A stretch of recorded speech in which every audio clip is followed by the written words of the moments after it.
Bom dia, tudo bem? Bom dia, Guilherme. Você me ouve bem? Ouço sim, você escuta a gente aqui? Eu te ouço, mas tá bem fundo, viu? Tá com bastante eco. Provavelmente é pelo lugar que eu estou, que eu estou sentado na mesa, o microfone fica mais centralizado na sala. Mais para frente, quando a gente começar a fazer a apresentação dos trabalhos, se você puder avisar para a gente se o som está ruim também ou não, eu agradeço, porque aí eu posso tentar arrumar aqui. Melhorou um pouquinho, mas eu estou sentindo que você está forçando mais a voz para melhorar. Não sei se é esse o caso.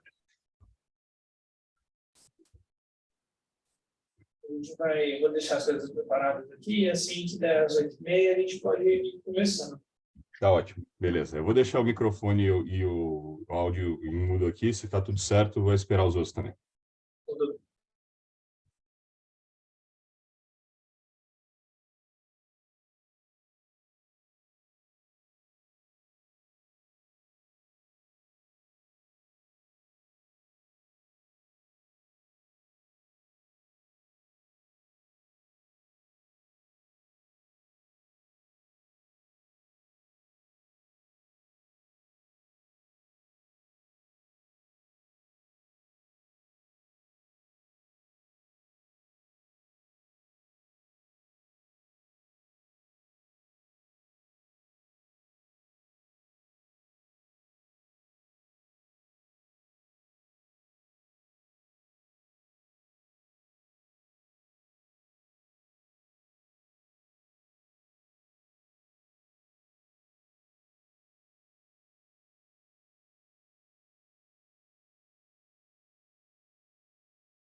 Olá, bom dia. A gente está esperando aqui das 8h30, tá? Enquanto isso, o pessoal vai entrando, eu estou preparando as apresentações aqui. Mas, se você tiver alguma dúvida, perceber alguma dificuldade nossa também, por favor, pode falar pelo chat que eu tento mexer aqui para a gente resolver o problema, tá bom? Beleza, obrigado.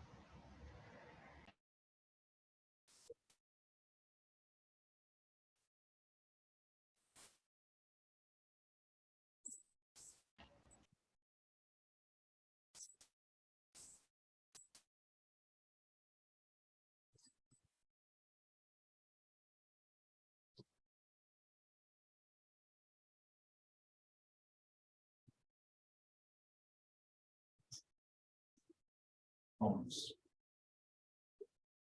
Você quer testar lá já?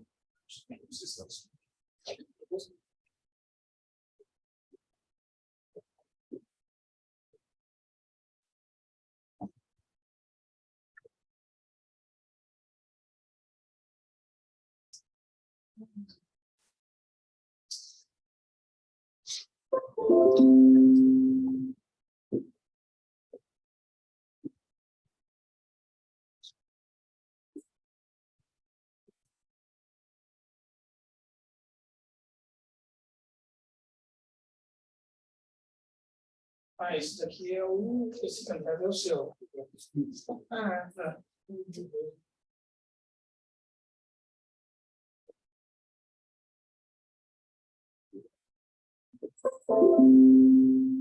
Qual é o nome do seu arquivo? O pessoal dele na apresentação, Marcos. Eu estava procurando um artigo.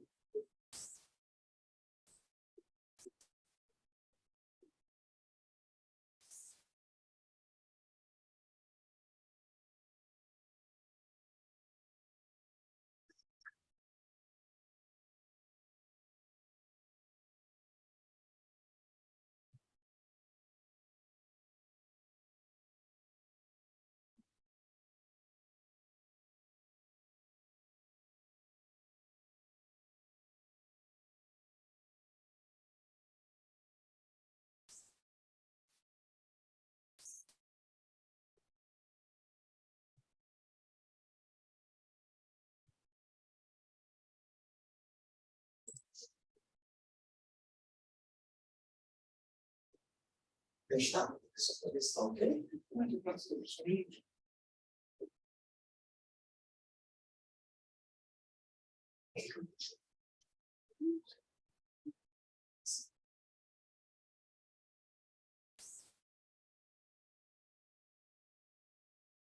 É só colocar o receptor aqui, tá?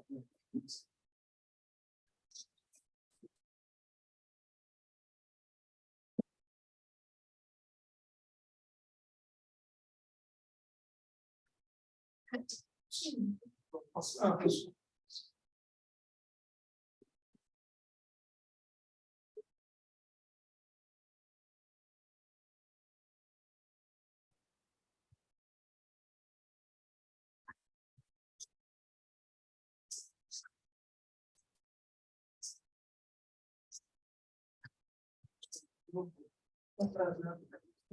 Deixa eu ver se eu posso trocar um pouco. Sim. Trocar. Acho que eu vou salvar ele aí. Dá para ele. Tenta legal. Melhorou, né? Soltar. Qualquer coisa, se precisar voltar, eu volto. Salva de PDF, melhor, né?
Bom dia, pessoal, que vocês tentaram aqui agora. Logo a gente vai começar. Se vocês tiverem alguma dúvida, alguma coisa quiser compartilhar com o grupo, pode abrir o microfone e mandar aqui no chat que eu vou dar um jeito de atender todo mundo.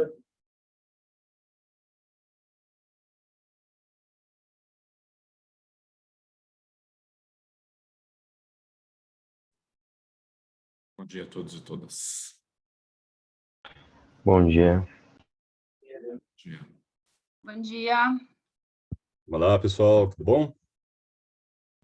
Bem, graças a Deus.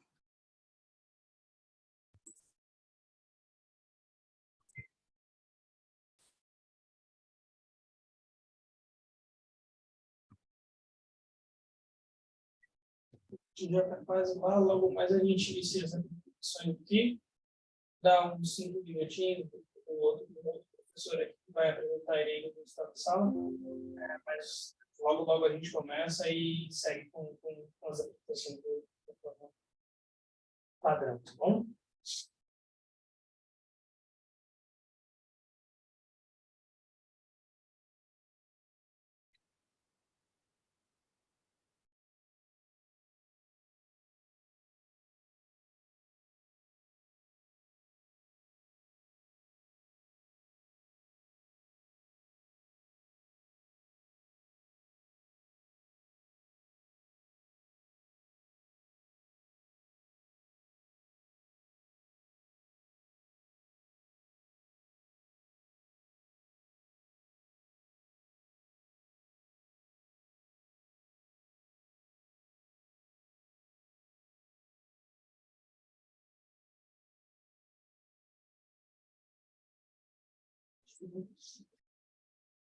Ela vai seguir, ó, quando você falar.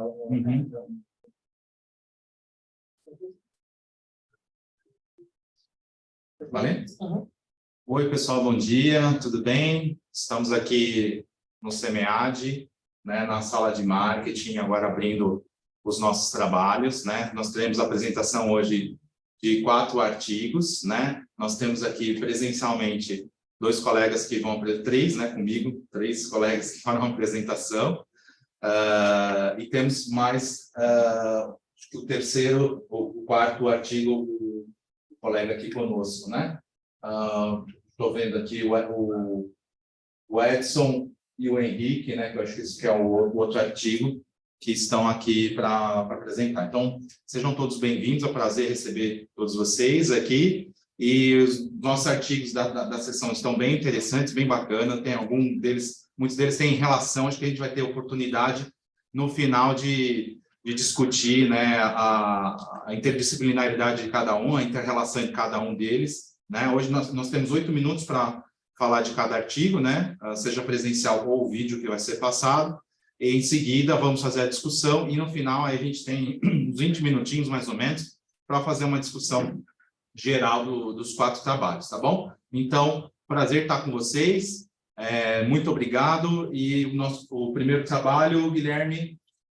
Eu já vou compartilhar a tela aqui. É o Marcos que vai apresentar, né? Isso. Então, tá bom. Marcos, seja bem-vindo. O palco é seu.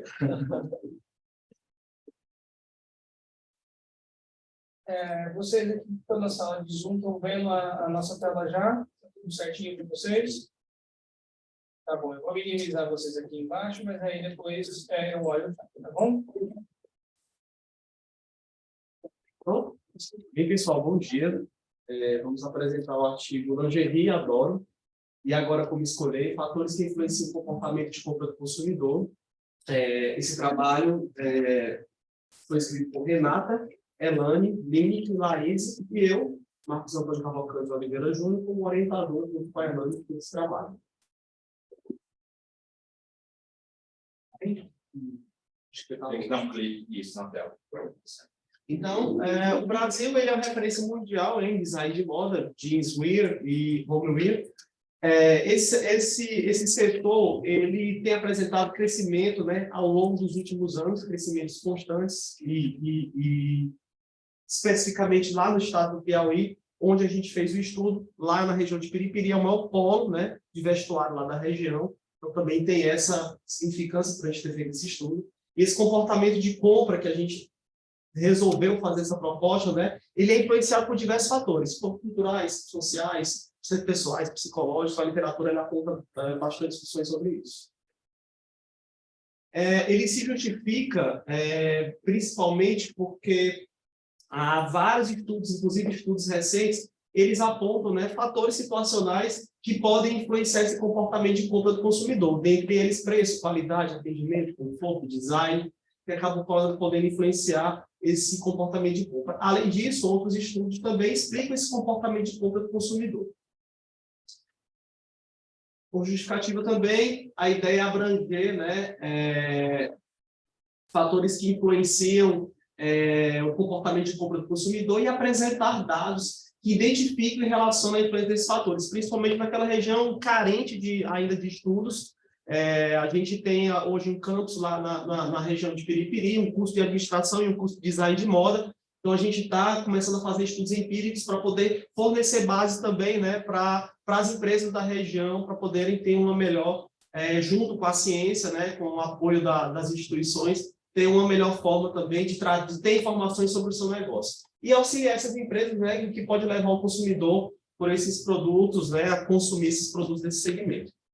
Assim, um programa de pesquisa, quais são os fatores que podem influenciar o comportamento de compra do consumidor de lingerie, como objetivo geral, analisar esses fatores que influenciam o consumidor na aquisição desse produto. Como objetivo específico, a gente traçou identificar o perfil desse consumidor na região que a gente está pesquisando, no caso Piripiri e as cidades limítrofes, e também conhecer nessa região estudada os fatores situacionais que influenciam, né, a compra de lingerie. E aí, como referencial teórico, a gente trouxe primeiro falar um pouco sobre o que é essa moda íntima. A gente trouxe moda íntima e o comportamento do consumidor, e a gente trouxe algumas situações, como, por exemplo, além desse conceito, a gente trouxe alguns significados como a questão da qualidade, do preço e do atendimento, né, que se encontram aí como peculiaridades que são valorizadas no momento da compra de produto. Outra parte da referencial, a gente fala sobre a intenção de compra. A gente diz que essa intenção de compra induz, né, os consumidores à decisão de comprar uma marca ou tomar uma atitude em relação a determinada compra. A gente também traz a questão do comportamento do consumidor. A gente descreve um pouco sobre esse comportamento do consumidor no trabalho e também sobre os fatores situacionais, onde a gente traz uma descrição sobre todos os fatores situacionais que a gente traz ao longo do estudo, como, por exemplo, o preço, a qualidade percebida, o atendimento, o design, conforto, sustentabilidade e responsabilidade social. E aí, essa metodologia, a gente trouxe uma abordagem quantitativa, a gente aplicou questionários estruturados, foi dividido em duas partes. Primeiramente, a gente tentou entender esse perfil desse consumidor e depois trazer esses fatores situacionais de compra. O público-alvo foram os consumidores da região de Piripiri.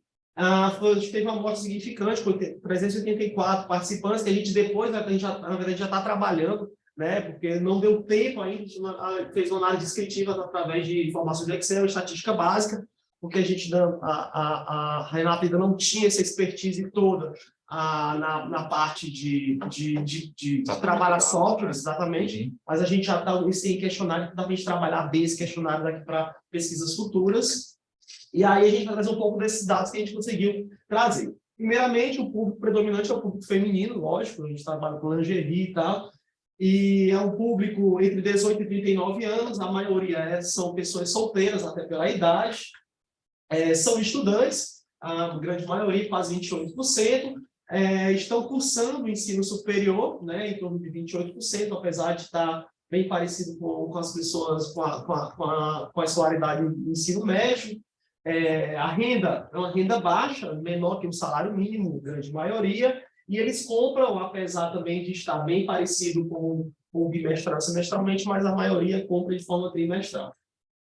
E aí a gente traz alguns dados interessantes, a gente conseguiu identificar. Primeiramente, 36% desses respondentes não são influenciados pelo preço, uma coisa até que chamou a atenção da gente pelo número, pela quantidade, né?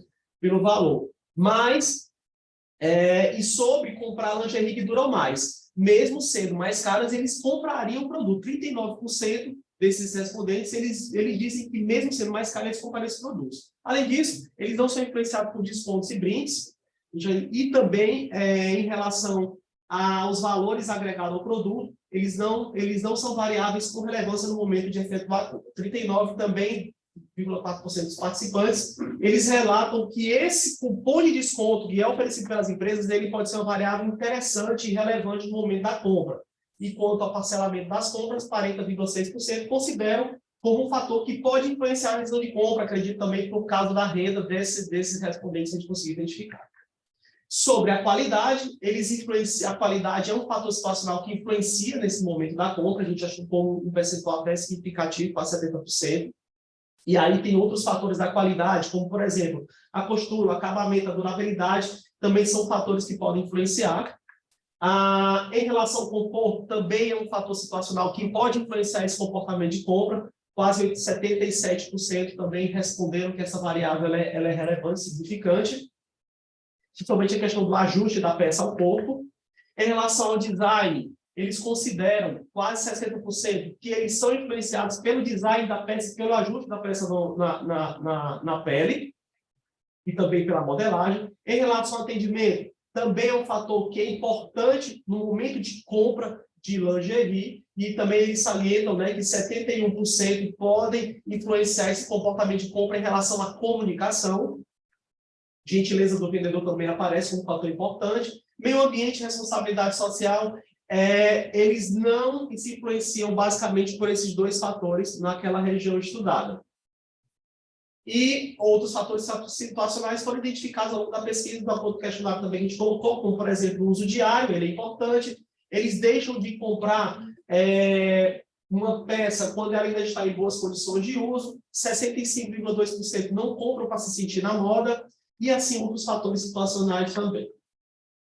Além disso, um dado relevante que a gente conseguiu trazer é que o marketing, 55% também não se influenciam pelo tempo de atuação da empresa no mercado, e também eles não se influenciam para agradar ou para presentear alguém, e também eles compram moda íntima para se sentir na moda. E basicamente, eles não compram, são influenciados pela exclusividade da peça, nem também pelo ambiente físico da empresa. Considerações finais, esse estudo, ele, de certa forma, ele abrangeu, né, ele trouxe o perfil socioeconômico dos consumidores de lingerie da região de Piripiri, a maioria compra de moda íntima de forma trimestral, o preço, ele não é influenciado pelo preço, por descontos e brindes, porém, são influenciados por cupom de desconto e parcelamento das compras. A qualidade e o acabamento influenciam, né, esse comportamento de compra. O conforto também, o ajuste da peça no corpo também são fatores que influenciam. O design da peça também é relevante. O atendimento, a comunicação e a gentileza do vendedor, o humor e simpatia também podem influenciar esse comportamento de compra.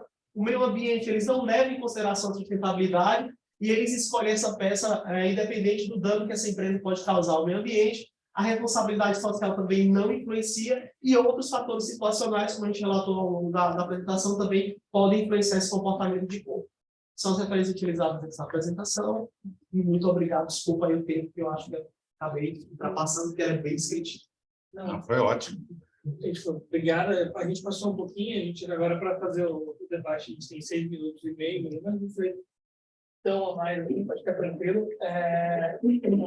Pessoal que está aqui no online, vocês têm alguma dúvida? Gostaria de levantar alguma coisa?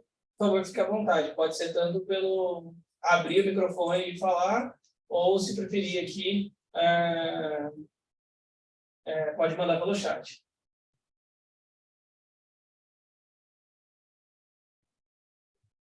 Enquanto ninguém tem nenhuma pergunta, eu vou fazer uma pergunta aqui. Todos me ouvem aí, de onde a posição que eu estou? Então tá bom. Então, professor Marcos, primeiro queria dar os parabéns aí, né, pelo trabalho. Você me contou a história aqui antes, né, o trabalho de TCC, né, e a qualidade, né, que vocês colocaram, né, que vocês transformaram mesmo com os dados lá, foi feita uma mágica aí, né, para poder ter uma qualidade no trabalho, no artigo, né, e acho que trouxe bastante para nós uma percepção bem legal, muito bom. Eu sou do varejo, então gosto muito de ver essas estudos nesse campo, né? Eu só queria fazer aqui algumas perguntas e algumas considerações. que, assim, a gente tem a limitação, né, das 16 páginas, que isso é uma dificuldade para nós, mas também é um trabalho de a gente ser conciso, né, porque os journals geralmente pedem que a gente seja conciso. Eu me centrei mais na questão da metodologia e da análise do resultado, porque eu acho que a parte de fundamentação teórica está muito bom, muito bem descrito ali, direitinho, cada construto, cada dimensão depois. Tem no final do parágrafo aqui, falando da metodologia, vocês comentam, né, vocês fizeram pelo Excel, né, que fizeram o cálculo do alfa de Cronbach, e que todas as dimensões tiveram, né, acima de 0,7, né? Não vi na tabela isso, né? Não vi essa tabela no artigo, acho que é legal, nem que seja pequenininho, né? Colocar para demonstrar, né, justamente que a gente está apurando a confiabilidade, né, da apuração. E em relação à análise dos resultados, como sugestão aqui, já que são 16 páginas só, acho que dava para mostrar mais as tabelas e menos explicar as tabelas, né? E teria espaço para poder colocar por exemplo, essa tabela e falar um pouquinho mais. Então, até a tabela ali já dá para ver assim, 2, 3 linhas no máximo para explicar, não reproduzir os resultados, porque os resultados a gente já vê na tabela, né? Então, assim, só um ponto de vista externo do tipo, dá para, de repente, você deixar um pouquinho melhor, né? E aí, talvez, lá nas contribuições, e aí sim você trazer um pouco do que foi nas análises aqui, né? Explicando um pouco mais os achados, né? E as contribuições práticas para isso. Afinal de contas, né? Como você mesmo citou inicialmente, dizendo, né? Pode ser um instrumento importante lá para os lojistas e tudo mais. Então, mas isso também é um pouco do meu viés, que eu venho do varejo, né? Então, eu sempre olho um artigo e quero assim, mas o que eu posso aplicar isso na loja agora? Então, eu sempre gosto de ver no final ali essas aplicações práticas. Mas eu acho que estão de parabéns aí. E como você mesmo comentou, né? Tem muito material ainda, de repente dá para fazer outro trabalho já mais, né? Com análises estatísticas mais apuradas, né? De repente construir um modelinho, fazer um SPSS, um PLS, né? Para fazer as análises estatísticas. Eu acho que tem muito futuro aí o artigo. Parabéns, viu? Obrigado, professor. E lhe respondendo aqui, esse trabalho, para você ter uma ideia, a Renata defendeu faltando 1 semana para o semeagem. Ele estava com 28 páginas, 27 páginas, tem que cortar muita coisa para poder trazer. E aí, em relação às estatísticas, a gente fez a validação, né, do questionário. Além disso, a gente já está rodando esses dados no SPSS e também já usado provavelmente o Smart PLS. A gente vai fazer isso. Provavelmente a gente vai tentar fazer mais para frente algum modelo, alguma modelagem, né, para ver o que a gente consegue talvez trazer de resultado mais consistente para uma publicação futura. Então, a ideia é a gente continuar com esse trabalho. A gente tem uma galera lá que é focada nisso, então hoje a gente já sabe mexer com vários tipos de software, a gente faz muita análise quantitativa.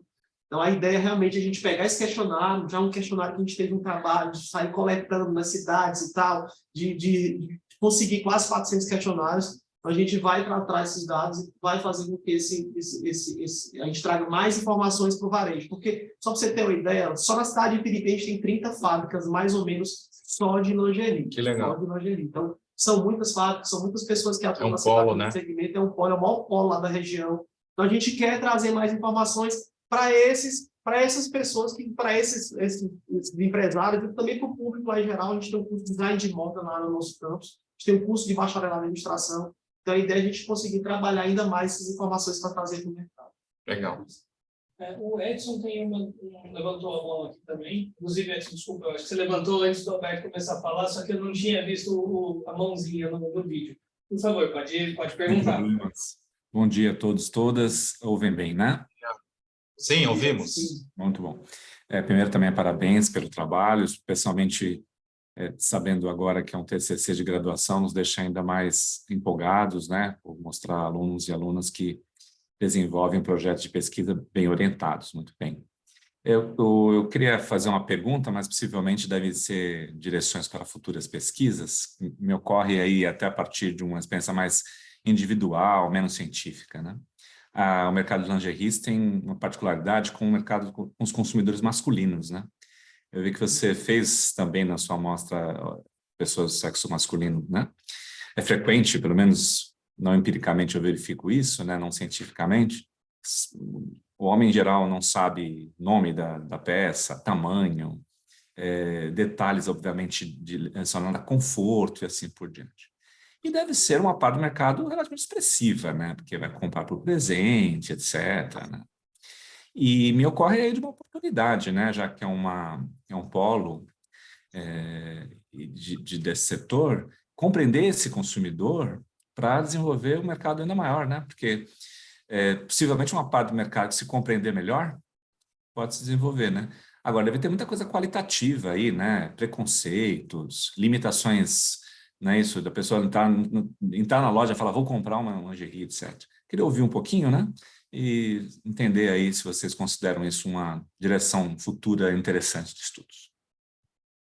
Isso, deixa eu até te falar, é interessante porque eu sou do segmento, minha esposa, ela tem uma fábrica lá, né? E eu comecei a entender esse público masculino um pouco vendo o dia a dia, né, desse consumidor.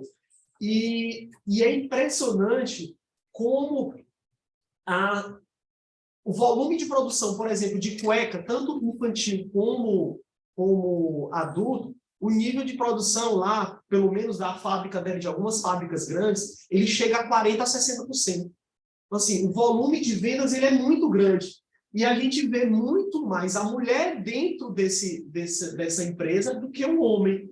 E aí o que a gente tem feito ultimamente? A gente tem direcionado, por exemplo, campanhas, né? A gente tem, por exemplo, a gente trabalha muito nas redes sociais, desfiles, né, com o público masculino lá dentro, né, com o público, vários públicos, na verdade. A gente tem, por exemplo, a gente tem trabalhado bastante a questão, por exemplo, da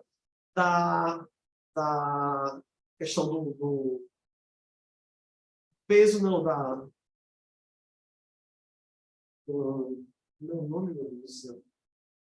Aquele público que tem um peso diferente. Participação? Não. Obesos, pessoas obesas? Plus size, plus size.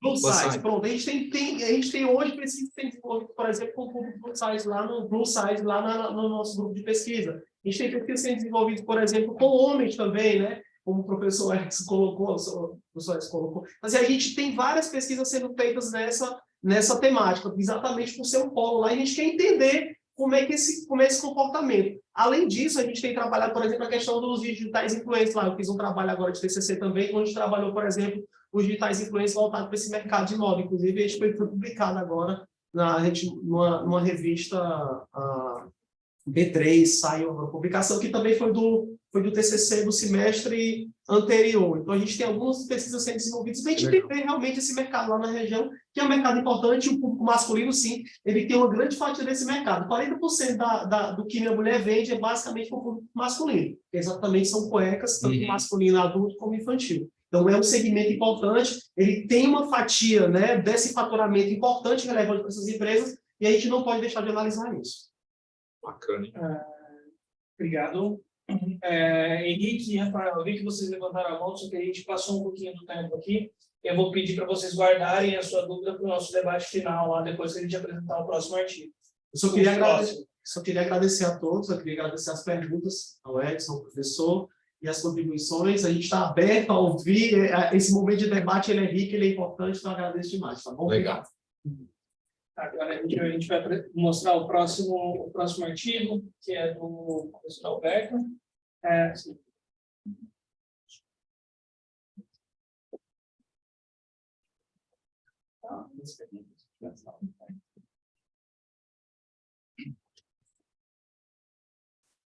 Já vou compartilhar a tela com vocês, só um pouquinho.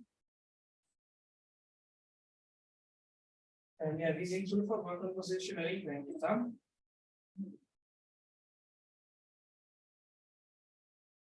Tudo bem. Vamos começar? Podemos.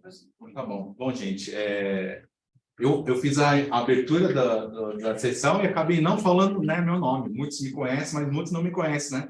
Então, eu sou Alberto Guerra, e aqui eu vou apresentar um trabalho que é uma linha de pesquisa que eu já venho aí desde 2015, né, trabalhando, que é sobre a Black Friday. Como eu citei ali, falei com o Marcos, né, eu trabalhei no varejo muitos anos, e aí esse tema foi fruto da minha dissertação de mestrado e da minha tese de doutorado aqui na FEA.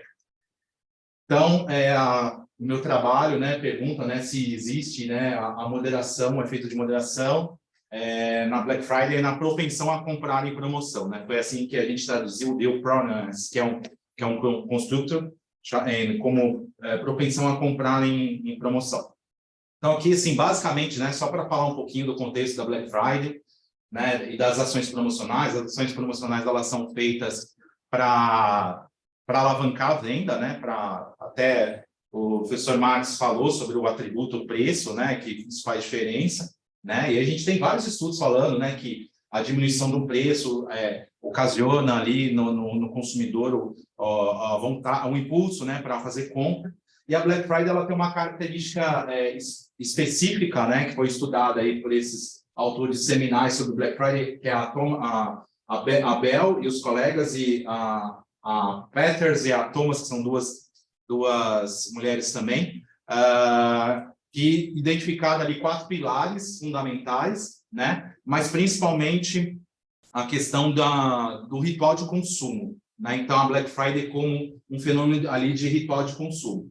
Então, inclusive, depois eu vou demonstrar aqui, já trago um pouquinho do modelo para adiantar para vocês, né? Então, a gente colocou aqui 3 construtos, né? Que é o prazer em comprar, a impulsividade de compras e o materialismo, que levam à propensão a comprar, e a moderação da Black Friday, né? E aí, contextualizando dessa forma, então, a Black Friday sendo uma ação promocional, né, baseada em ritual de consumo, com as origens em ritual de consumo. E aí o ritual de consumo tem algumas características. Então, a gente trouxe a questão, brevemente eu vou apresentar depois ali na introdução teórica, né, essa questão da sociologia para a psicologia do consumidor. Né? Então, o grande objetivo aqui nosso, então, é saber se a Black Friday, né, ela vai moderar esses 3 construtos. Aqui a gente tem alguns estudos anteriores que traziam, fora essa questão da Bell e dos colegas, e da Thomas e Peters, que traziam a questão do materialismo, da impulsividade, do prazer em comprar. Tem alguns estudos anteriores que trazem essa premissa, e a gente, então, montou esse modelinho aqui, né? E aí a gente vai testar, então, se a Black Friday, né, imaginando que a Black Friday seja uma conotação tão específica, né, que ela possa, então, gerar esse efeito de moderação. Né? Então, aqui a gente comenta um pouquinho, né, sobre esses construtos, né, de onde a gente tirou ali a fundamentação teórica. Então, tem um artigo de 2019 que mostra ali que o prazer em comprar, a impulsividade,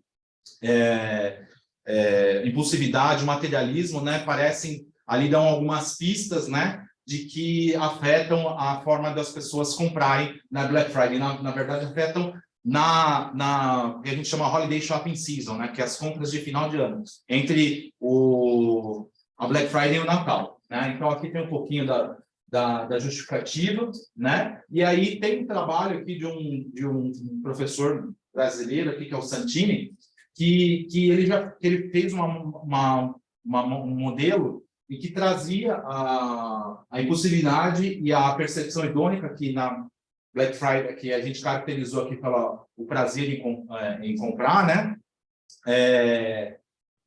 Como já tinha testado e já tinha buscado isso, só que ele, naquele modelinho, então, para ações promocionais regulares, ele não tinha encontrado o efeito da moderação. Então, o que a gente tentou fazer? Pegar todos esses trabalhos, tentar fazer um modelo novo e testar, suprimindo ali as condições dessa amostra. Né? Então, ele tinha ali, eram só alunos universitários, tinha uma série de limitações no estudo, a gente tentou mitigar essas dificuldades, né? Essas limitações do estudo, para realmente ver se existia a moderação.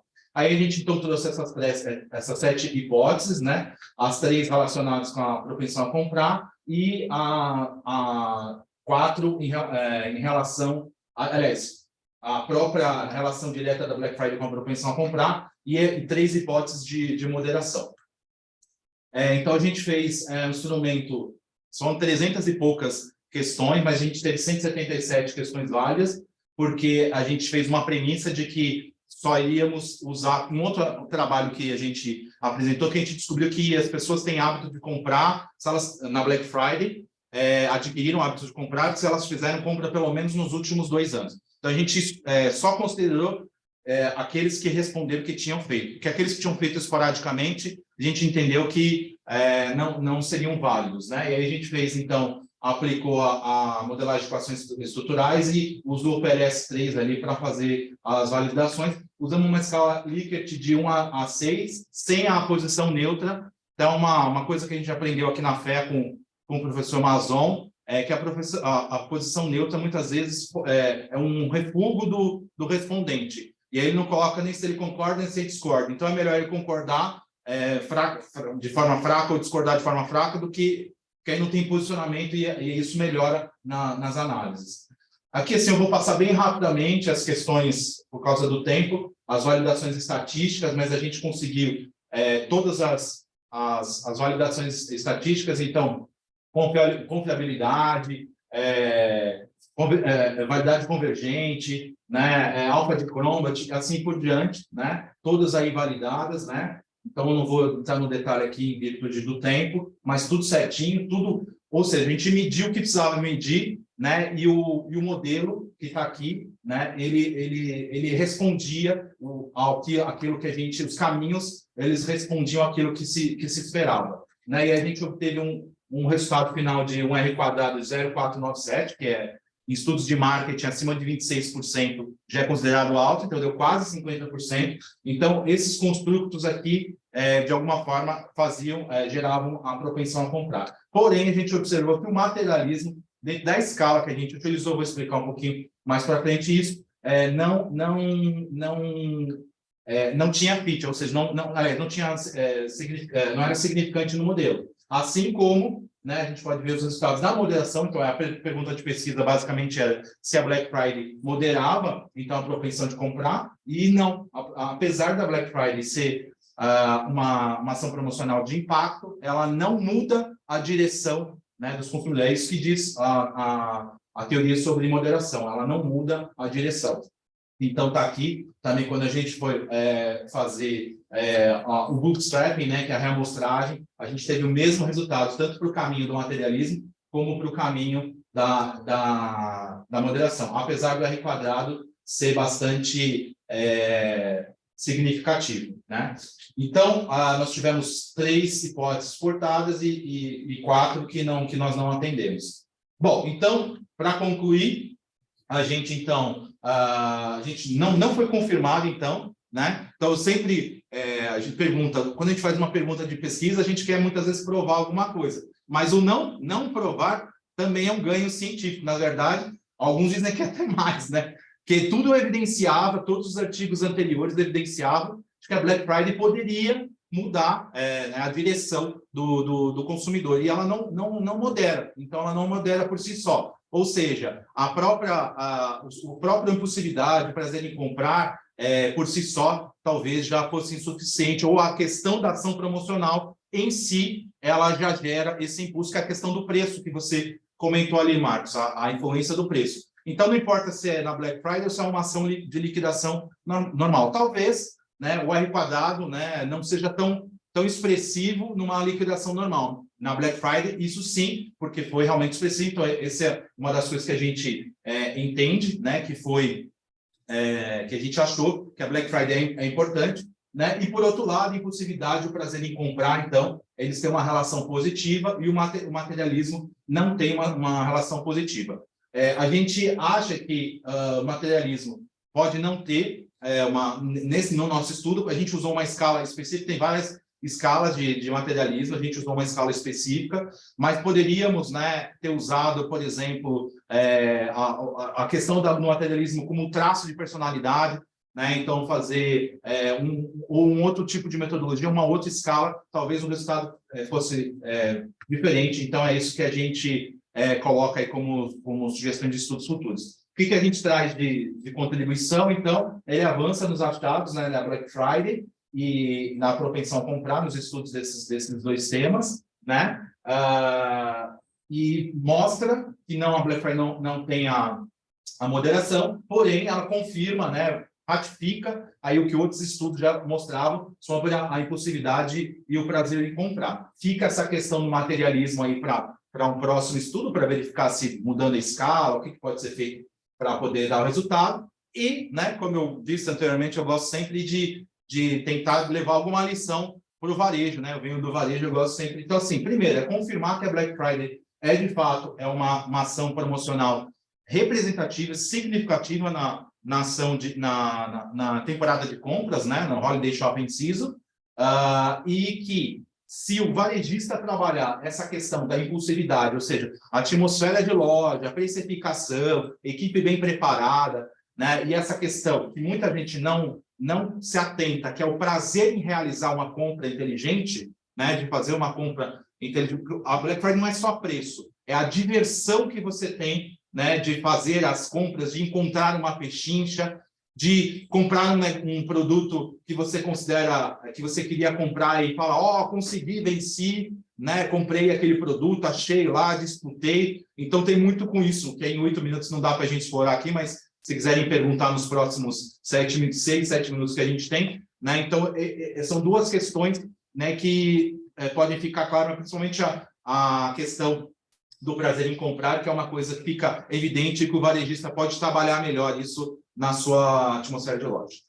É isso.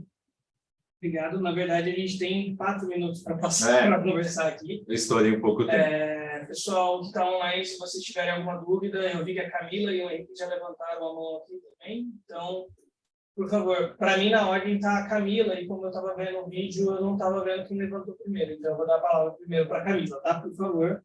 Bom dia, foi o Henrique que levantou primeiro. O Henrique, fica à vontade, ele levantou primeiro. Camila, eu tenho 2 perguntinhas. Fala você primeiro, que aí a gente acelera, depois eu faço as 2. Vai lá. Legal. Obrigada, Henrique. Bom dia a todos. Em primeiro lugar, assim, eu tenho muito relacionamento com esse assunto porque eu sou do varejo e eu estou no olho do furacão, né? Porque eu estou nesse momento agora no varejo e eu sou da gerência de produto, então, assim, realmente é o super foco. Professor, muito legal essa apresentação, é um tema que me fascina, tem tudo a ver com o meu dia a dia, né? O varejo, o produto. Uma coisa que eu percebi é que a gente tem a ver com o que você colocou, mas tem uma questão do nosso comportamento emocional e racional em relação à compra da Black Friday. Eu sou um pouco suspeita de falar, porque quando a gente está no varejo há um tempo e a gente vai acompanhando, a gente vai fazendo outro trilho, até para nós mesmo, como consumidores, aproveitar essa data. Mas eu tenho visto um comportamento de algumas pessoas, até que não estão envolvidas com o varejo, de uma escala um pouco mais racional, que seria o quê? Aproveitar o dia, por exemplo, para fazer um estoque para o outro ano, para poder aproveitar realmente o preço, para ver o que realmente ele precisa, se planeja para aquele momento. Então, talvez seja uma questão até de outros estudos, mas só essa questão que a gente vê da separação do emocional com a questão racional do comportamento do consumidor. Acho que aqui tem mais a ver com a questão emocional mesmo, né, da compra da Black Friday pelo cliente. Eu já venho estudando essa questão, né, da percepção utilitária e hedônica. Então, o utilitário é a compra pelo preço e o hedônico é o prazer. Um outro trabalho que eu fiz, que é essa da questão de formação de hábitos dos consumidores. A gente trata isso, mas assim, em linhas bem simples, assim, os dois impactam o consumidor. Então, ele primeiro é atraído pela função utilitária, né? Eu vou lá para comprar um sabão em pó mais barato, uma cerveja, a carne, o shampoo, aqueles itens que eu tenho de referência, o preço, né? E que eu vou fazer uma compra racional. Bom, vou comprar o sabão porque eu sei que vou estocar o desodorante, a fralda para quem tem filho, né? Então, essa é a compra utilitária. Então, ele é atraído para a loja para fazer essa compra utilitária. Quando ele chega na loja, né, ele encontra, ou no e-commerce, ele encontra diversas outras ofertas. E aí entra essa questão hedônica, né? O prazer em comprar. Então, o prazer de você encontrar uma pechincha, o prazer de você fazer uma compra inteligentes. Por exemplo, comprei uma TV em promoção. Nossa, comprei com 30%, 40% de desconto, fiz uma ótima compra, vou poder assistir a Copa do Mundo agora com uma TV de 60 polegadas, né? Então, essa sensação, ela pode ir do racional, né? Ela pode ir do racional. Ela tem a questão preço, o cara monitora o preço da televisão e tudo mais, ele está tendo. Esse é o atrativo, né, que faz, mas o que leva ele a comprar, a se endividar muitas vezes, é justamente o prazer em comprar, é poder chegar a falar assim, você fez uma compra inteligente, eu fiz uma compra inteligente, compartilha com outros que fez uma compra de um celular, de um notebook inteligente. Então, essas são as duas relações que a gente analisa, o prazer em comprar e o utilitário.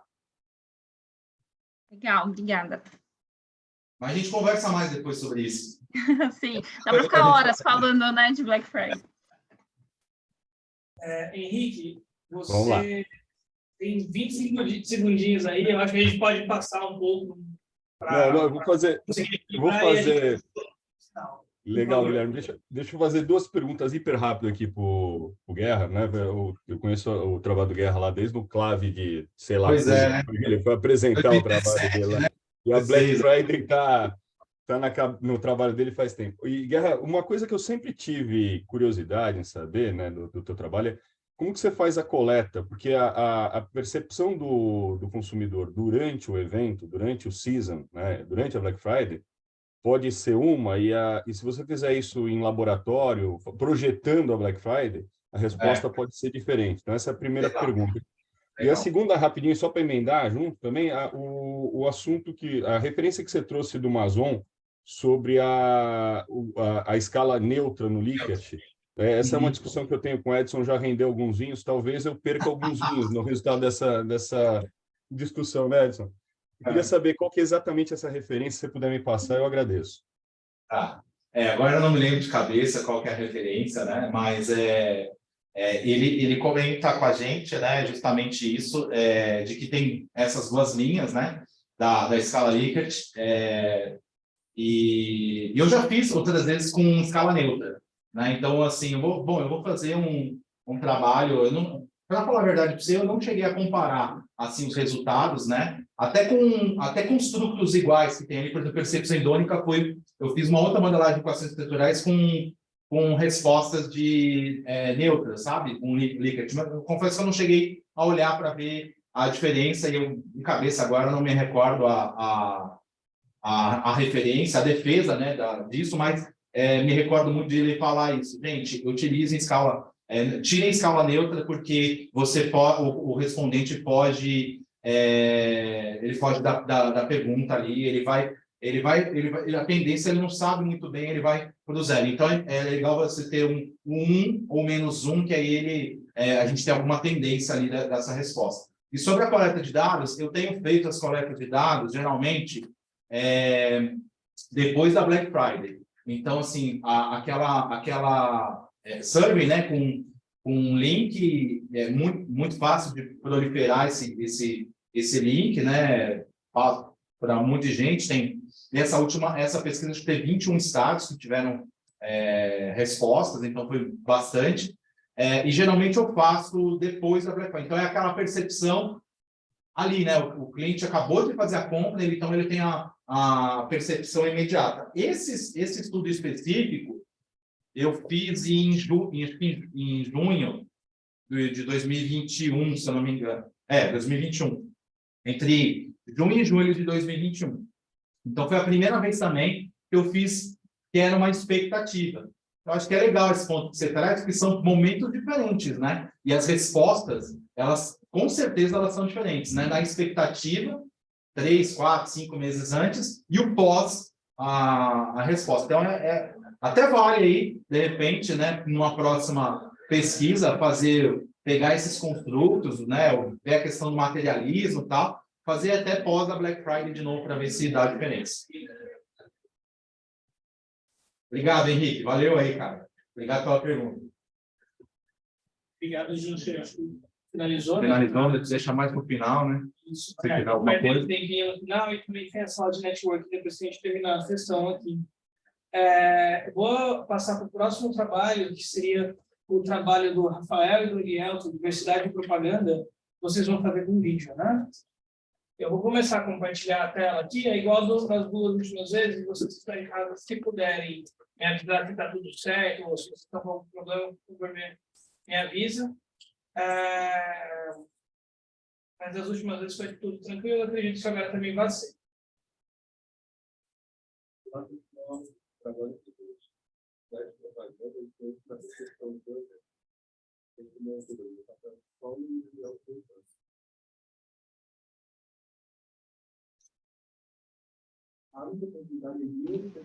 Acho que o som está um pouco baixo.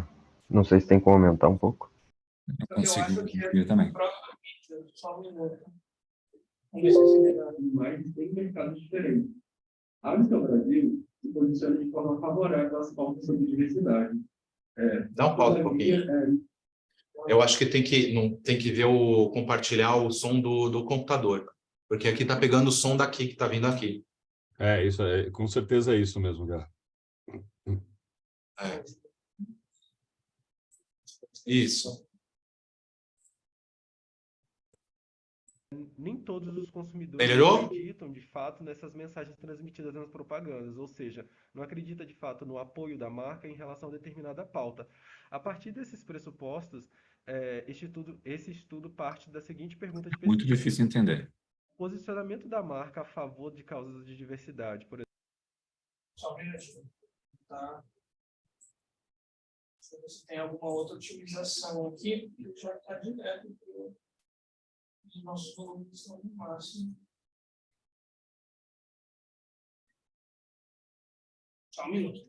Desculpa a dificuldade técnica ali.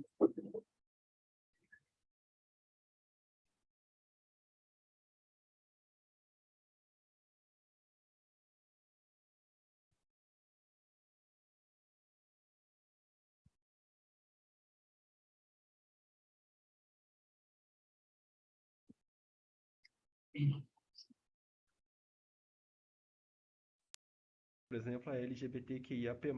Pode gerar impacto na percepção positiva do Brand Act e, consequentemente, vantagem competitiva?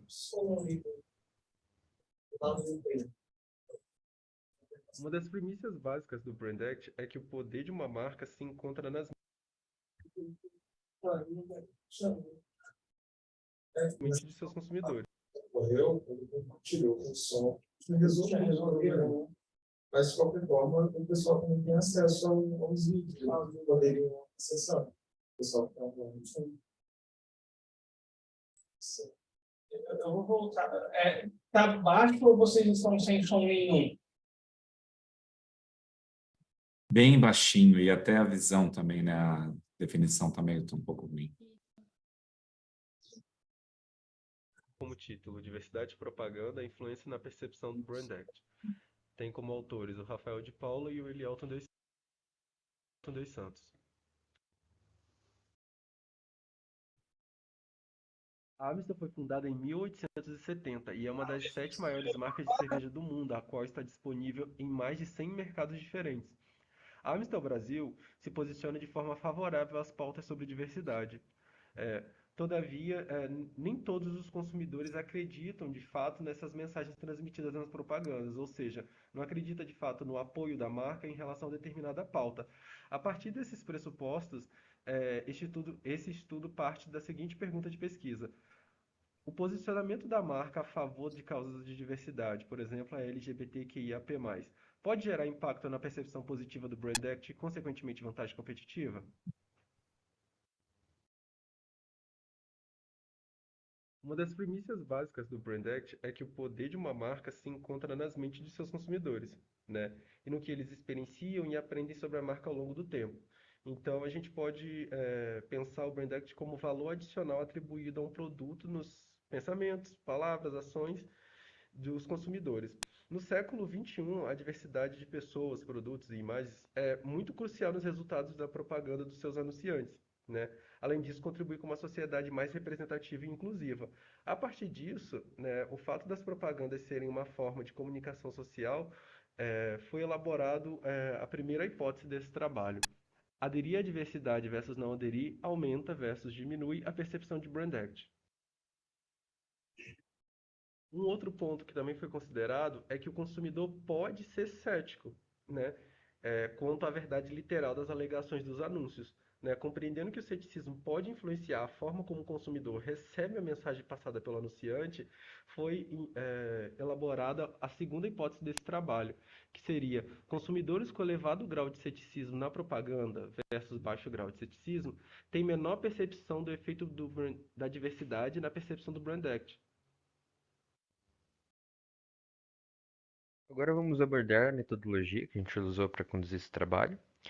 Então, para testar nesse modelo conceitual, conduzimos um procedimento experimental between subjects. O primeiro questionário teve 79 respondentes e conteve apenas informações sobre a Amstel, de maneira genérica, ressaltando o tamanho da marca, seu market share e aspectos relacionados à qualidade do produto. Já no segundo questionário, nós mantivemos o texto apresentado no primeiro, porém incluímos o nosso tratamento, né? Seria relacionando a Amstel a questões de LGBTQIAP+, que são causas que a empresa está presente nas campanhas da empresa, né? Esse segundo questionário contou com 81 respondentes. Então, primeiramente, os participantes assinalaram se já haviam ouvido falar da marca. Seguindo, conduzimos as perguntas da escala do Brand Equity, que foi desenvolvida por Yu e Dong-tu em 2001 e traduzida e validada para o português por Vargas em 2003. Em seguida, conduzimos perguntas sobre o ceticismo, que é o nosso moderador, né? Essa escala é de Obermiller, de 98, e foi traduzida e validada para o português por Braga em 2016. Por fim, coletamos os dados sociodemográficos. Agora vamos abordar um pouco dos nossos resultados com relação ao nosso teste de hipótese. A gente realizou um teste T para verificar nossa primeira hipótese e constatamos que consumidores expostos a causas de diversidade demonstraram menos percepção do brand equity do que consumidores do grupo controle. Dessa forma, não encontramos evidências que suportaram nossa H1. Com relação à nossa H2, nós adicionamos a variável ceticismo com moderadora, e a nossa nova indicou que pessoas com alto grau de ceticismo possuem menor percepção do efeito da diversidade no brand equity do que consumidores com baixo ceticismo. Dessa forma, para a nossa hipótese 2, encontramos suporte nos dados estatísticos. Trouxemos mais esse estudo em que a gente conduziu uma nova para verificar se havia interação entre as dimensões do Brand Equity e aderência de causa de diversidade moderada pelo ceticismo. E ele não estava previsto na hipótese, mas achamos um efeito bastante interessante e trouxemos também para os nossos resultados. Então, nessa figura 2, nós conseguimos observar este efeito de interação da lealdade, que foi um dos aspectos do Brand Equity, somente a lealdade apresentou interação. E percebemos que marcas que aderem causas conquistam menos lealdade dos clientes, sendo eles céticos ou não. Outro feito interessante demonstrado pelo gráfico é que consumidores céticos são mais leais, principalmente num cenário neutro. Bom, pessoal, como conclusão desse trabalho, vimos que o estudo precisa ser aprimorado em diversos pontos. Um deles é da maior coleta de dados, né? Como a concentração se deu ali na região Sudeste e Sul, a gente viu como relevante considerar as outras regiões do Brasil na hora de fazer essa análise. Então, seria interessante ter uma maior quantidade, né, de coleta de dados nessas outras regiões do país, como a Norte, Nordeste e o Centro-Oeste, né? É válido também considerar, quando a gente fala em diversidade, todas as nuances que esse termo se refere, pois ainda se nota que há poucos estudos sobre as questões raciais e a criação de valor, associações às pautas indígenas, apoio ao grupo LGBTQIA+, e etc. Conquanto, né, podemos perceber o quão relevante esses assuntos têm se tornado no meio digital, né? Esfera que o marketing está em contínua evolução e o poder que este meio tende a impactar de forma significativa a imagem de uma organização. Aqui estão todas as referências que utilizamos para a confecção desse trabalho. Muito obrigado pela atenção de todos e todas e estamos abertos às contribuições para aprimoramento desse estudo. Eu sei que ficou um pouco baixinho, mas vocês conseguiram escutar aí de casa? A gente vai começar mais o debate aqui. Eu vou voltar o tempo, não? O Rafael vai cuidar do debate. É isso? Você pode chamar a sua?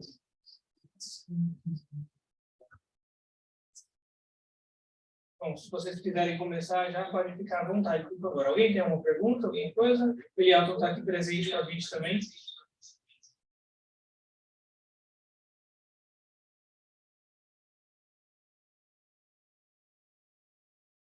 Henrique, você levantou a mão aqui. Vamos lá. Bem, Guilherme. Rafael, parabéns aí pelo trabalho. Acho que a grande questão, o Guerra tinha mencionado que às vezes não achados também são achados em ciência, né? E certos achados contraintuitivos são mais achados ainda, né? E aí tem uma aura dentro da comunicação que causas inclusivas levam a mais fidelidade. O que vocês apontaram no trabalho de vocês foi justamente uma questão contraintuitiva disso, né?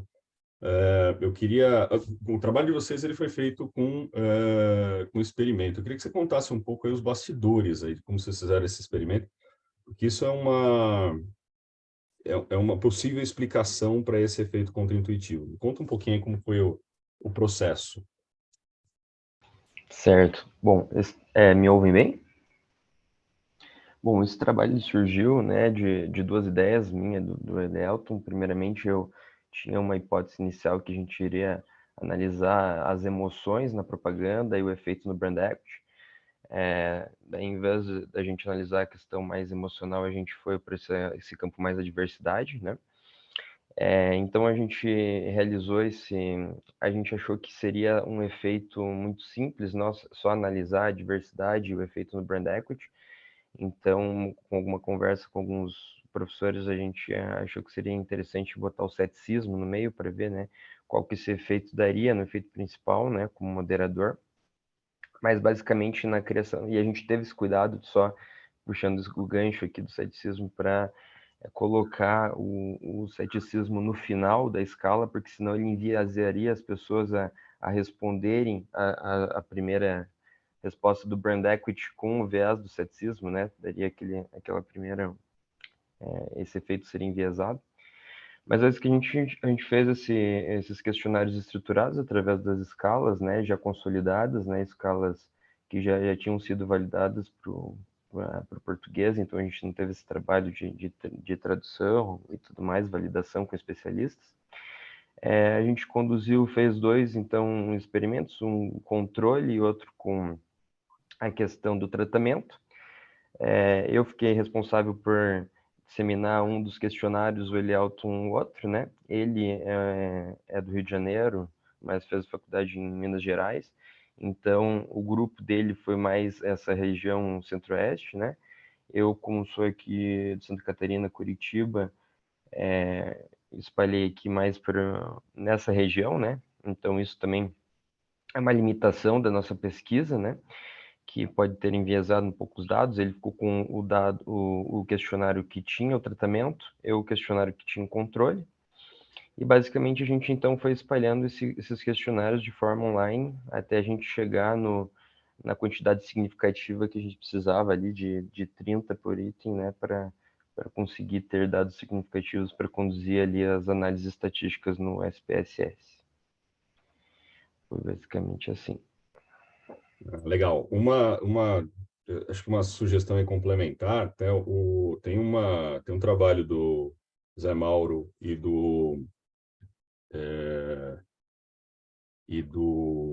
ai, fugiu o nome dele, lá de Vitória, putz, sobre experimentos em marketing, cara, que eu recomendo que você dê uma olhada como referência.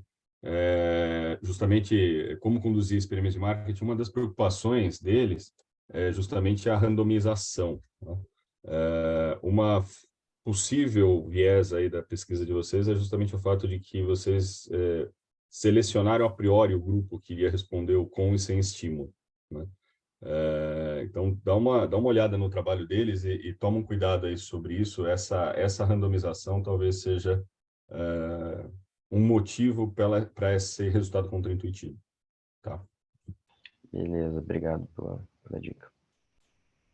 Reforço aí a dica do Henrique. O professor José Mauro foi meu orientador de TCC. Eu fiz um experimento com ele e é exatamente isso. Essa aleatorização das escalas como um todo, ele reforça bastante isso exatamente por conta desse viés que pode trazer, né? Então, talvez se vocês misturassem todas as escalas ao longo do experimento, pode ser que mude um pouco esse resultado.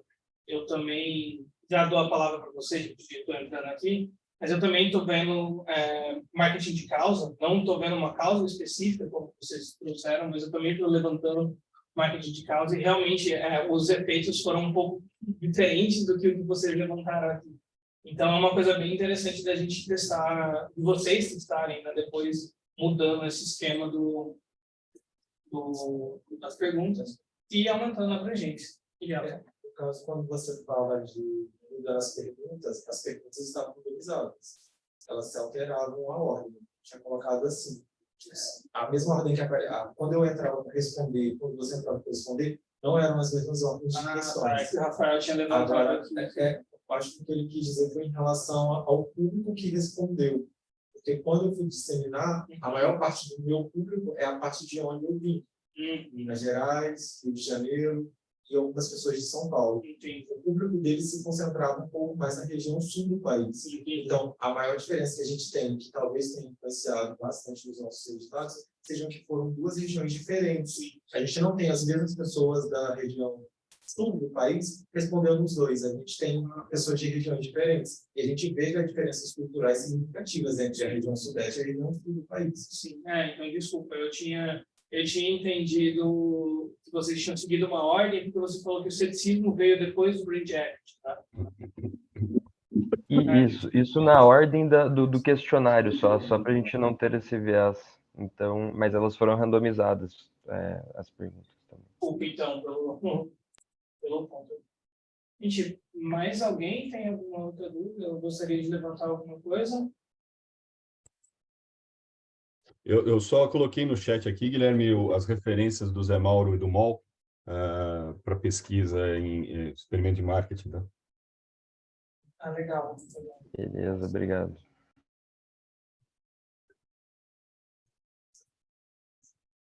Vocês, autores, gostariam de adicionar mais alguma coisa também? A gente está encaminhando para o final do nosso tempo. Não. Tem um último trabalho aí a gente no final tenta interligar tudo aí, né?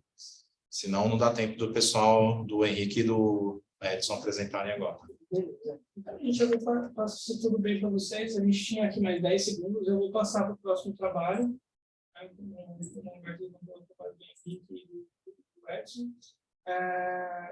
Eu vou compartilhar a tela logo mais. E o Henrique tinha feito um pedido para aumentar a velocidade aqui para caber dentro do tempo que a gente vai ter depois. Então, gente, eu estou fazendo isso a pedido dos autores, então se não estranhem, por favor, que a gente está que o vídeo vai estar um pouquinho acelerado para vocês, tá? E igual dessa vez, se tiver algum problema na reprodução, me avisem que eu vou tentar resolver. Da última vez a gente não conseguiu resolver 100%, mas agora eu vou tentar. Olá, esse trabalho fala sobre o impacto na rentabilidade das empresas na resposta dessas empresas a reclamações feitas pelos consumidores em sites e websites de terceiros. Bom, um pouquinho sobre o contexto no qual esse trabalho foi desenvolvido, né? As relações entre a satisfação dos consumidores, a satisfação de diversos stakeholders, mas tipicamente dos consumidores, e os resultados financeiros das organizações são um ponto bastante estudado na literatura, né? Basta saber também, ou devemos saber também, se a recuperação, dentro dessa satisfação do consumidor, existe uma parcela que é atribuível à recuperação para falhas que essas empresas possam vir a ter e como que essas empresas se recuperam perante essas falhas. As reclamações dos consumidores, elas se tornaram críticas principalmente com o advento de plataformas digitais e elas se tornaram o principal ponto de contato entre as organizações e os consumidores. Muitas empresas, no entanto, não estão preparadas para fazer frente, manipular ou gerir essas reclamações feitas nas mídias digitais. Então, principalmente, qual que é o impacto sobre as reclamações feitas em agências terceiras de proteção aos consumidores e como as empresas conseguem responder a essas falhas. A gente conseguiu identificar, por meio das nossas pesquisas, um gap na literatura, justamente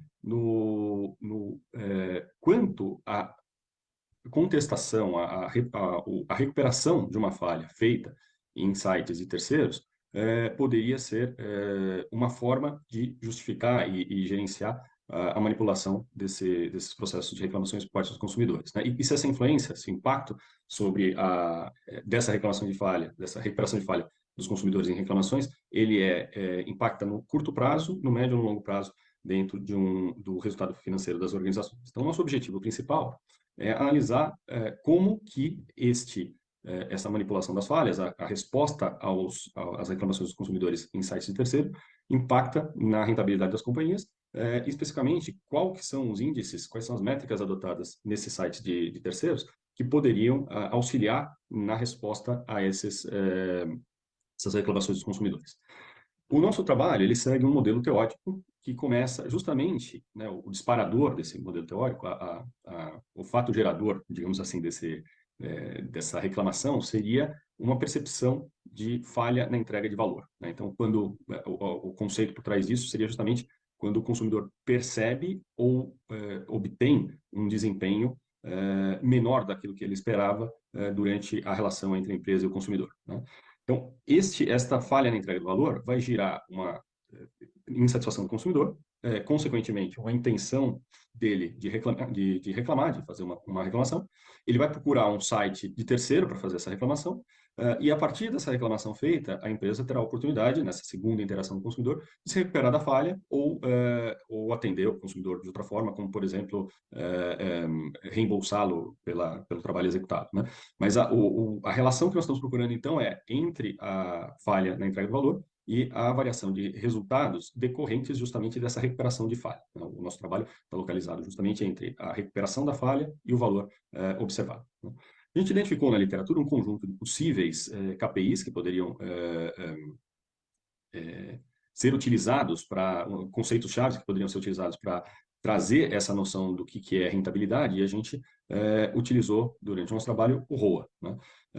E também um conceito importante por trás aqui do nosso trabalho é que a insatisfação não é necessariamente o oposto da satisfação. Enquanto a satisfação é um ativo da empresa, é algo que ela poderia incorporar no capital intangível dela, as reclamações elas constituem um conjunto de liabilities, um conjunto de possíveis exposições financeiras da empresa. E como seria o impacto dessas liabilities no decorrer do tempo? Bom, como que a gente abordou, então, esse problema do ponto de vista de método? A gente fez uma análise discriminante, né? Pegou os dados financeiros disponíveis das empresas de capital aberto do Índice Brasil Amplo, né? Esses dados estavam disponíveis no Economática. As empresas que compõem o Índice Brasil Amplo são 132 e todas elas têm dados públicos. Por outro lado, olhamos as reclamações e os indicadores de satisfação, ou de recuperação, na verdade, dos consumidores que estavam disponíveis no Reclame Aqui, né? Quando a gente faz o cruzamento entre as empresas que estão no Índice Brasil Amplo, que têm os dados públicos, e as empresas que fazem parte do Reclame Aqui, que tiveram consumidores fazendo reclamações e respostas dessas empresas no Reclame Aqui, isso totaliza 55 companhias. Então, ali a gente teria, de um lado, a intenção de retornar para a empresa e também a satisfação pós-recuperação, em um range de 0 a 100%, ou seja, não voltaria a 0%, voltaria com certeza a 100%, estou satisfeito 100%, não estou satisfeito 0%. E o ROA são os ganhos operacionais sobre o total de assets, de ativos da empresa, e o ROA foi dividido entre alto ROA e baixo ROA, justamente para fazer a regressão e análise discriminante, né? Aqui tem a fórmula que a gente utilizou, ou seja, para cada ROA de 2014, nós pegamos os índices de intenção de retornar e satisfação pós-recuperação de falha nos anos de 2012, 2013 e 2014. E em cima deles fizemos uma análise discriminante stepwise para evitar justamente a multicolonialidade que poderia ter por alta correlação entre os itens. Bom, com relação aos resultados, né? Então, primeiro olhando a análise descritiva, aqui a gente pode ver que existe alta correlação entre os retornos e a intenção de retornar e a satisfação pós-falha, né? Inclusive, isto é mais acentuado justamente nos anos equivalentes. Então, por exemplo, em 2012, a intenção de retornar e a recuperação pós-falha apresentam índice de correlação de 0,905%. 0,095, e a correlação em cada um dos anos, ou seja, a linha diagonal é sempre a mais forte, aí mostrando que tem alta correlação entre a intenção de retornar e a recuperação, o fato da empresa ter se recuperado pós-falha. Outro índice interessante para a gente observar é justamente a correlação entre o retorno, a intenção de retornar e a recuperação pós-falha e o fato do ROA ser alto ou baixo, né? Então, a gente pode ver claramente que os mais baixos têm menor intenção de retornar a fazer uma compra e menor satisfação do que empresas com ROAs mais altos. Finalmente, né, olhando a análise discriminante, nós podemos ver que tanto o retorno, a intenção de retornar, quanto a recuperação pós-falha, nos anos de 2012 e 2013, tem significância estatística, eles podem ser explicados, portanto, o ROA pode ser explicado parcialmente aí pela intenção de retornar e a satisfação pós-compra, e o poder explanatório deles, dessas variáveis, pela relação canônica ao quadrado, é justamente 14,5%. Né? Existe uma diferença evidente entre os coeficientes de ROAS baixo, com a intenção de retornar e recuperação pós-falha, 0,13, e alto, 0,177. Bom, com relação às considerações finais, né? Contribuições teóricas do nosso trabalho. Os resultados da estatística descritiva e da discriminante mostram que, para esse exemplo, para essa amostra de 55 companhias, existe indícios de que a rentabilidade é afetada pela recuperação de reclamações feitas em sites terceiros, ou seja, o fato das empresas responderem bem às reclamações feitas em sites terceiros aumenta a rentabilidade.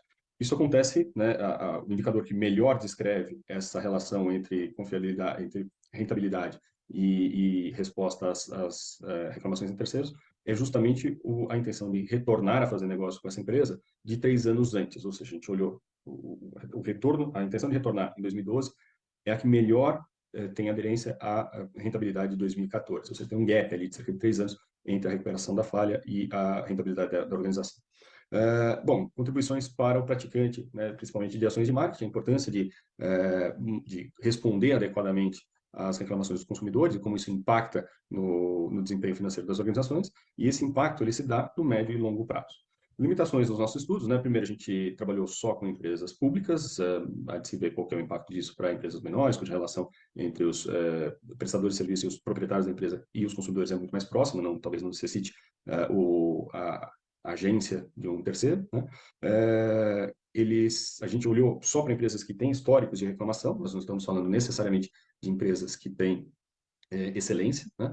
E os dados eles estão circunscritos entre 2012 e 2014. Então, com sugestões de pesquisa futura, dá uma olhada como funcionaria isso justamente para empresas menores que não estão no mercado de ações, e pensar em períodos mais longos, o efeito dessa resposta a reclamações em períodos mais longos e inclusive com dados trimestrais, né? A gente pegou o agregado anual.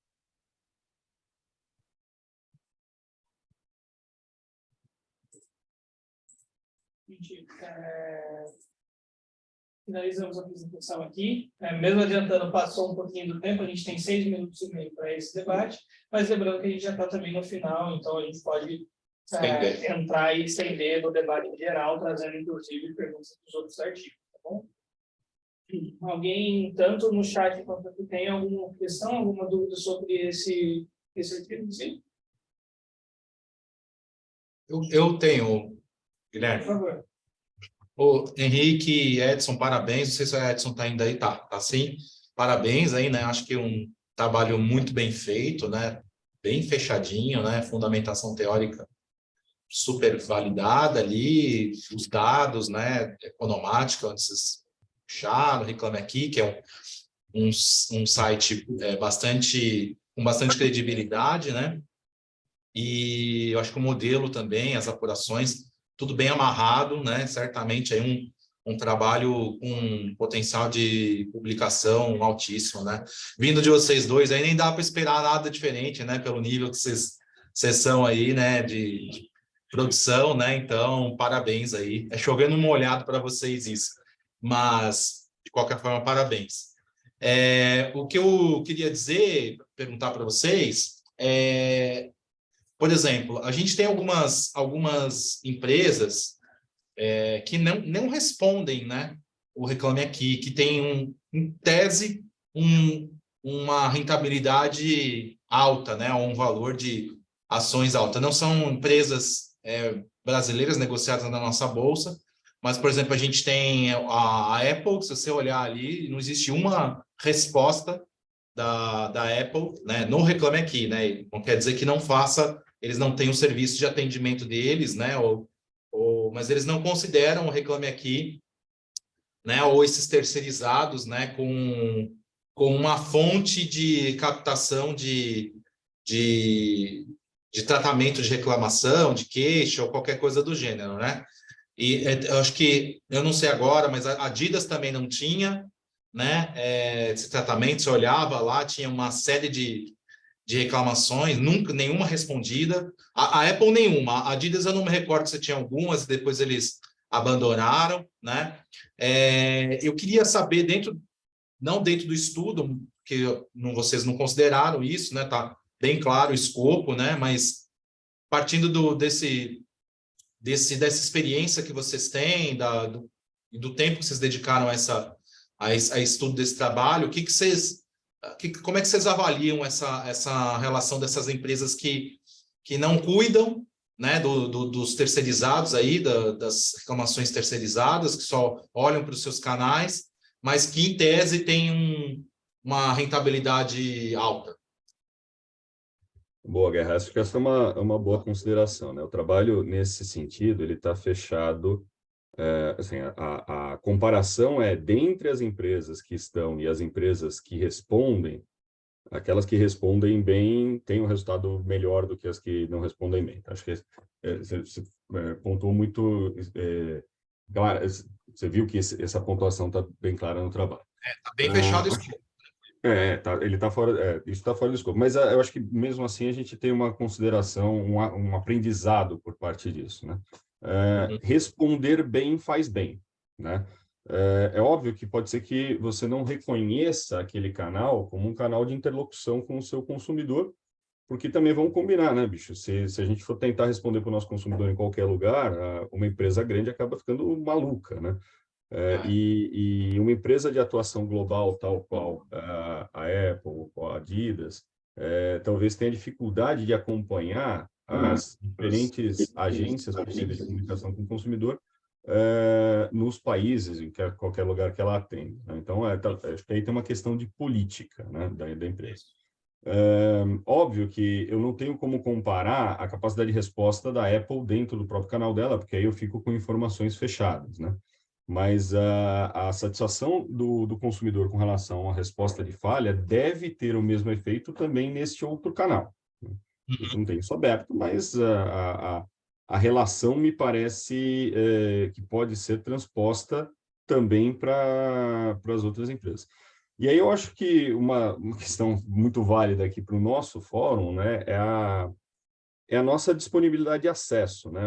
A pesquisa em gestão, ela depende muito da sua capacidade de acessar o dado e depois transpor ele para outros ambientes nos quais você não consegue acessar o dado. Uma das sugestões que nós fizemos foi, vamos ver como que isso ocorre com empresas menores, nos quais o contato é mais pessoal. De certa forma, a gente ficou curioso com relação a isso, mas a execução dessa tarefa talvez seja uma execução bastante difícil, porque como que eu homogenizo a coleta dos dados, né, tanto de resultado da empresa quanto de reclamação dos consumidores, né? Então, em parte, em resposta à sua pergunta, o que eu generalizaria do ponto de vista de praticante e de aprendizado para a prática, né? Que a mensagem tua também, eu coincido contigo, apesar da gente fazer pesquisa, a minha preocupação é ser, cara, como que a gente aterriza isso para o praticante, né? Responder bem para o seu consumidor faz bem, ele sair satisfeito com a resposta faz bem. O efeito disso não é instantâneo, é um efeito que provavelmente tem um delay aí de 2 anos. Isto até, inclusive, em canais que não são próprios. Quem dirá no seu canal próprio. Então, acho que o aprendizado para o praticante é basicamente esse, né? Não deixa seu consumidor com gosto amargo de não me responderam, porque ele vai afetar o teu resultado financeiro. E outra coisa também que eu acho que de aprendizado que tem essa linha, né? A gente tem muita pesquisa sobre satisfação, sobre empresas que brilham, né? E aí nós estamos falando sobre empresas que falham, né? Contar as pingas que eu bebo é mais difícil né? Contar o caminho que eu traço, né? Então, acho que aí a questão de falar sobre as pingas, né? Sobre os tropeços possíveis, as pedras que a gente tem no caminho, é uma coisa difícil dentro de pesquisa em gestão, e esse foi um assunto que eu gostei de ter trabalhado com o Edson, porque é justamente uma coisa mais complicada. Não, bacana. Não dá para a gente apurar tudo, né, na pesquisa, não dá para a gente, né, o Ranger, né, foram 55 empresas ali que vocês conseguiram, que é um número bastante significativo, né, mas eu acho que a ideia principal é essa. Bom, trate o seu cliente bem, importa o canal, né, que com certeza você vai ter recompra, você vai ter satisfação, você vai ter indicação, né, e isso vai te trazer resultado. Tem um outro lado também, que não é também escopo aqui do nosso trabalho, do seu trabalho, mas que diz respeito, né, que eu não sei se vocês têm ideia de outros trabalhos que vocês tenham já feito ou durante a pesquisa que vocês fizeram, muitas empresas acabam ficando reféns do Reclame Aqui, do terceiro, né, e é por isso que algumas não utilizam, em virtude de o cara vai lá, se queixa, aí você vai lá e faz um agrado para ele, aí ele se acostuma, ou os outros que vão consultar lá e viram que tiveram ali uma recompensa, entre aspas, né, vai lá e fazem às vezes uma queixa pequena em virtude disso. Então tem esse vício aí, vamos dizer assim. Vocês chegaram aí dentro da caminhada de vocês, ver alguma coisa nesse sentido? Tem alguma coisa que vocês acrescentam sobre isso? O comportamento mercenário, né? O cliente mercenário. Eu acho que um ponto aí legal para a gente considerar, eu não me deparei com nenhuma pesquisa especificamente sobre o comportamento do consumidor mercenário, mas é quase que uma moda dentro das organizações, né? Atualmente, difícil, principalmente no ambiente com a facilidade do digital, é difícil uma empresa que não fale assim, o nosso NPS é tal, né? Nosso NPS é 70, nosso NPS é 65, tal, e tem um número mágico ali em torno de 70. Que são os caras que têm excelência. Quando você está com um nível de excelência bom, você está olhando lá para o lado do NPS. Mas tem muita empresa que sofre essa questão da reclamação, né? Tem problemas na gestão, tem problemas na empresas de telefonia, de telecomunicações, a TV a cabo, esses caras têm muito problema, tem muita reclamação dentro do Reclame Aqui. E a resposta dos caras também é ruim, né? Uma coisa é você criar o consumidor mercenário, a outra é você, né, dar favas para o consumidor, que é um problema também bastante sério. Oi? Resposta padrão, né? O cara dá com resposta. Resposta padrão. Não Não pode fazer nada. Porque o cara não resolve nada, né? A opção de ignorar a agência terceiro, ela não é uma opção de... pode ser até que você faça uma resposta padrão de direcionamento para o canal correto, né? Nós não vamos tratar nesse canal, nós vamos tratar nesse aqui, esse é o canal para a gente conversar sobre esse assunto, ou até se posicionar no teu perfil dentro do canal, mas é um problema. E outro problema que eu acho que vale a pena também ter em mente, né, que acho que você pontuou aí que é legal, é a questão da dependência do terceiro, né? Porque o Reclame Aqui, ele não é uma instituição de caridade, ele é um negócio, né? E os indicadores deles, os certificados deles, são uma forma de você mostrar bom serviço, de uma certa maneira, né? Como se fosse um selo de qualidade. É um selo de qualidade e recuperação de falha, mas é um selo de qualidade. Essa posição aí, talvez estudar o efeito do negócio do Reclame Aqui sobre essa recuperação de falha, também seja um negócio interessante, né? Será que eu devo depender de uma agência terceira? Ou esse cara aqui eu simplesmente vou sair dele, vou direcionar para o meu canal próprio e não deixar isso como dado público, né?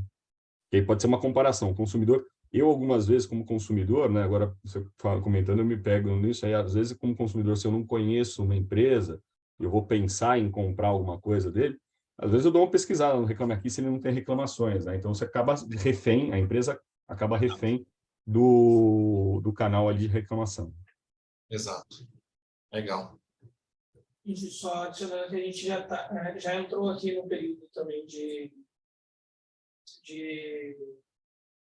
networking, né, de avaliação geral. Então, se vocês tiverem alguma pergunta sobre outros artigos, eu lembro que o Henrique e o Rafael tinham levantado a mão no nosso primeiro artigo sobre o mercado de lingerie. Então, se vocês quiserem pegar aqui, o professor Marcos está aqui. Presente com a gente. Eu queria complementar então a minha pergunta, Guilherme. O Marcos, você me escuta bem? Sim. Joia. A Pants, que é aquela marca de lingerie para período menstrual, eles têm feito algumas incursões no mercado de diversidade, né? Não o indivíduo de gênero masculino, mas o indivíduo que se reconhece como gênero feminino, utilizando, ou se reconhece como masculino, utilizando produtos menstruais, ou seja, cuecas menstruais, coisas dessa natureza, né?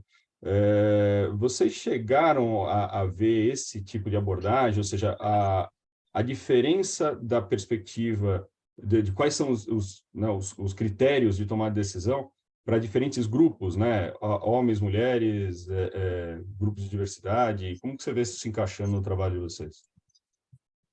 Professor, está melhor?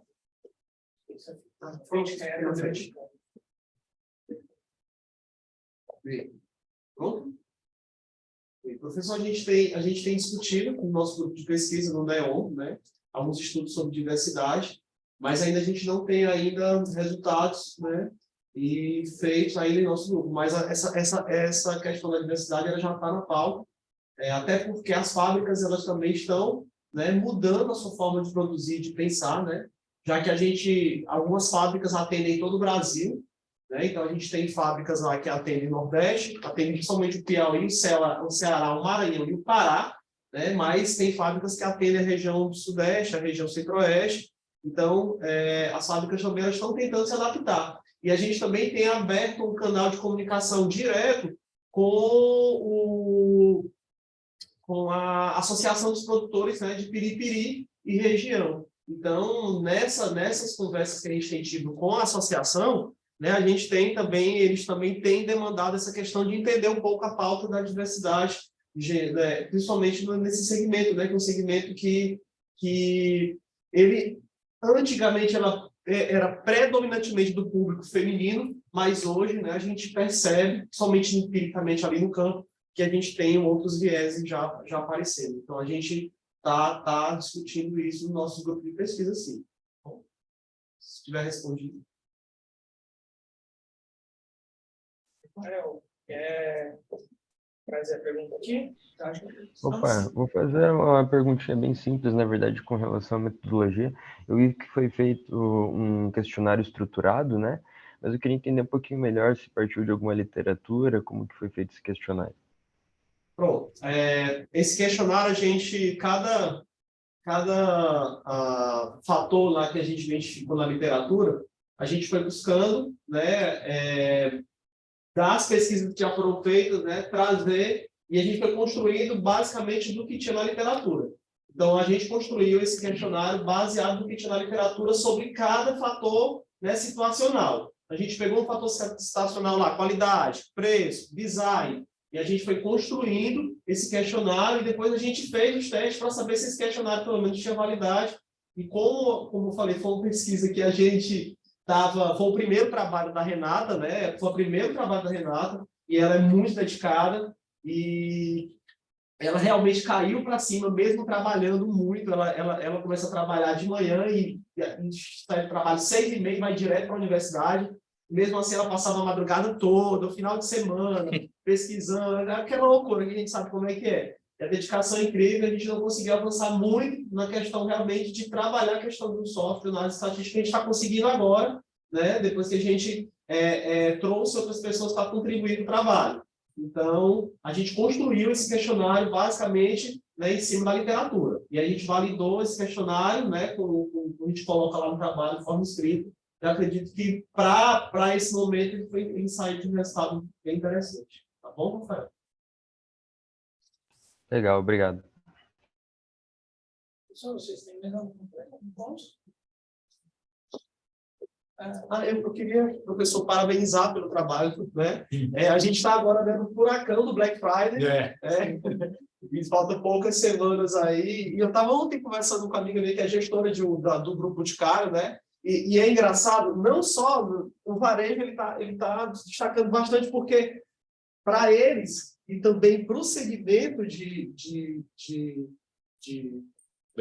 beleza, é a segunda melhor data do ano. Então, a gente passou o Dia dos Namorados, passou hoje, Passou o Dia das Mães. Passou o Dia das Mães, Black Friday hoje é a segunda maior data, né, do varejo atualmente.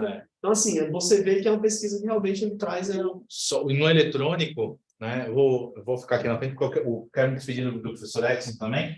O professor Henrique já precisou sair. Na área de eletrônico já é a número 1, tá, né? Então... Mas, enfim, a gente conversa aqui pessoalmente, vamos liberar o pessoal aí, Rafael. Então, eu queria agradecer, Edson, prazer aí, te ver pessoalmente, te conheço aí de nome, da FIA, de tudo que é lugar aí, que a gente vê o seu nome aí, parabéns, um prazer estar com você aí nessa sessão. O Henrique, que eu já conheço há algum tempo. Rafael, prazer estar com você aí, sucesso na sua pesquisa. Leal está aqui com a gente também, muito legal, né? Professor Marcos, uma surpresa aqui, vamos conversar bastante agora no café, né?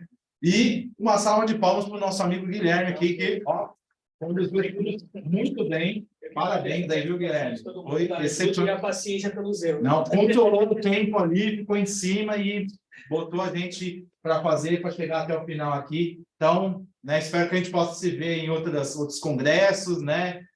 Trocar ideias aí, tá bom? Obrigado. Sucesso aí, então. Obrigado a todos e todas aí. Obrigado, Guilherme. Tchau. Lembrando, pessoal, que a sala de network está aberta aí para vocês avaliarem a sessão aqui. Obrigado. Obrigado, tchau, tchau.